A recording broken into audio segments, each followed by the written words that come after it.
英語聞き流し10分間、名作リスニング、英語テキストと MP3 ダウンロード、その他の物語は、ホームページよりご利用いただけます。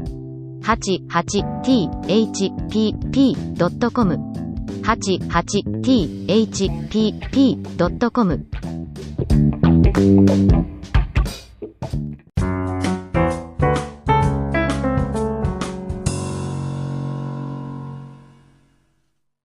Little Red Riding Hood.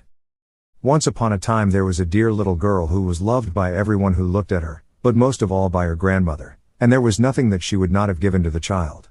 Once she gave her a little cap of red velvet, which suited her so well that she would never wear anything else, so she was always called Little Red Cap.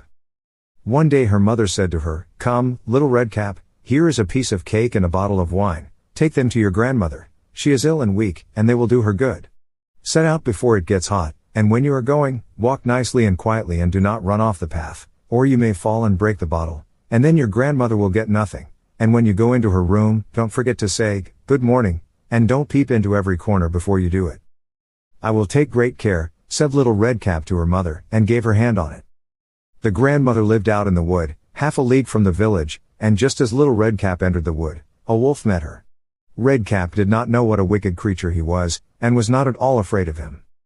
"Good day, Little Red Cap," said he. "Thank you kindly, wolf." "Whither away so early, Little Red Cap?" "To my grandmother's." "What have you got in your apron?" "Cake and wine, yesterday was baking day, so poor sick grandmother is to have something good, to make her stronger." "Where does your grandmother live, Little Red Cap?" "A good quarter of a league farther on in the wood. Her house stands under the 3 large oak trees, the nut trees are just below. You surely must know it," replied Little Red Cap. The wolf thought to himself, "What a tender young creature. What a nice plump mouthful, she will be better to eat than the old woman. I must act craftily, so as to catch both." So he walked for a short time by the side of Little Red Cap, and then he said, "See, Little Red Cap, how pretty the flowers are about here, why do you not look round? I believe, too, that you do not hear how sweetly the little birds are singing. You walk gravely along as if you were going to school, while everything else out here in the wood is merry." Little Red Cap raised her eyes, and when she saw the sunbeams dancing here and there through the trees, and pretty flowers growing everywhere, she thought, "Suppose I take grandmother a fresh nosegay, that would please her too. It is so early in the day that I shall still get there in good time," and so she ran from the path into the wood to look for flowers. And whenever she had picked one, she fancied that she saw a still prettier one farther on, and ran after it, and so got deeper and deeper into the wood.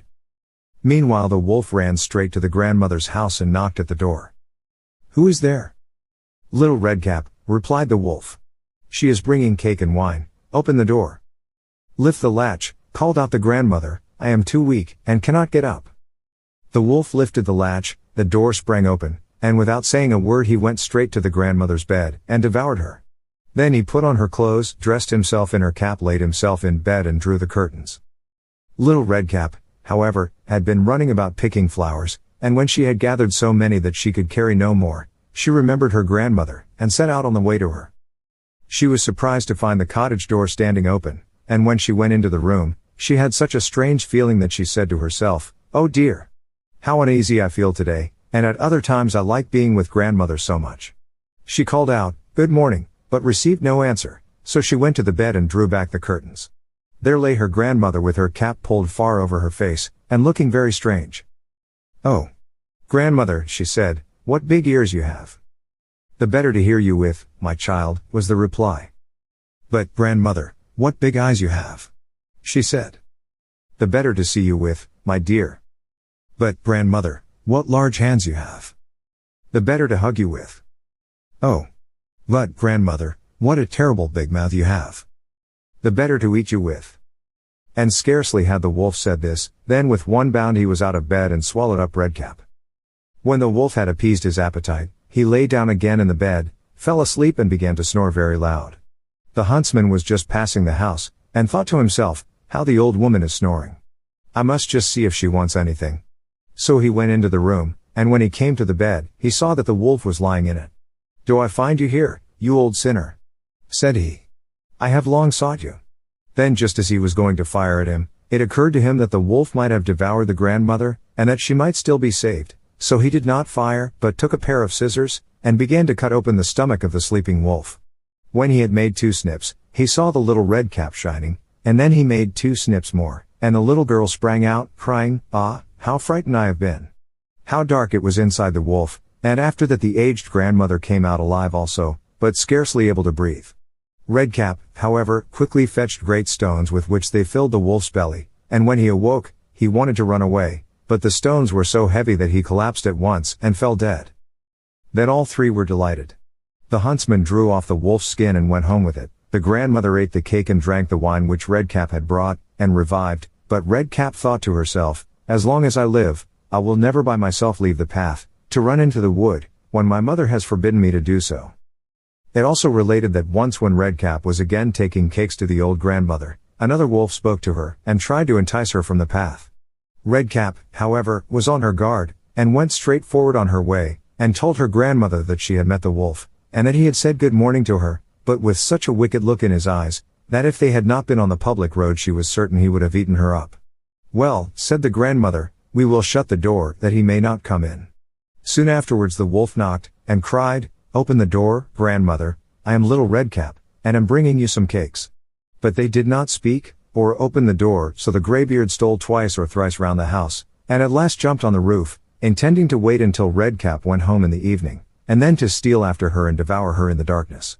But the grandmother saw what was in his thoughts. In front of the house was a great stone trough, so she said to the child, "Take the pail, Redcap, I made some sausages yesterday, so carry the water in which I boiled them to the trough." Redcap carried until the great trough was quite full.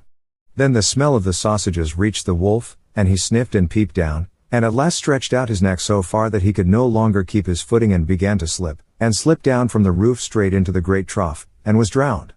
But Redcap went joyously home, and no one ever did anything to harm her again.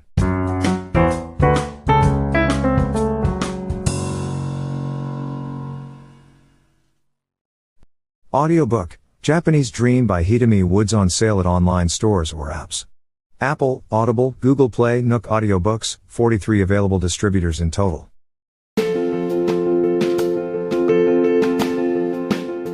Audiobook, The Family in Kyoto, One Japanese Girl Got Freedom by Hitomi Woods on sale at online stores or apps. Apple Books, Google Play, Audible, 43 available distributors in total.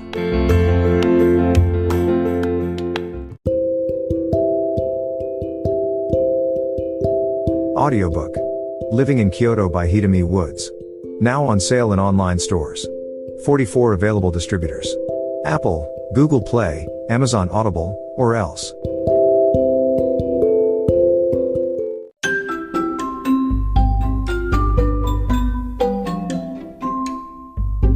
大好評。ヒデミウッズがデザインしたとっても可愛いオリジナルグッズが手に入る。トートバッグ、缶バッジ、ステッカー、T シャツ、トレーナー、パーカー、文具、その他いろいろ、エリゼン .com で見てみてね。erizen.com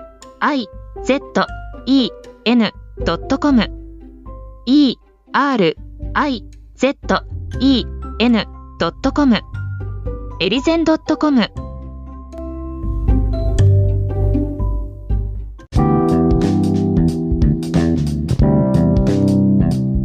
英語聞き流し10分間、名作リスニング、英語テキストと MP3 ダウンロード、その他の物語は、ホームページよりご利用いただけます。88thpp.com 88thpp.com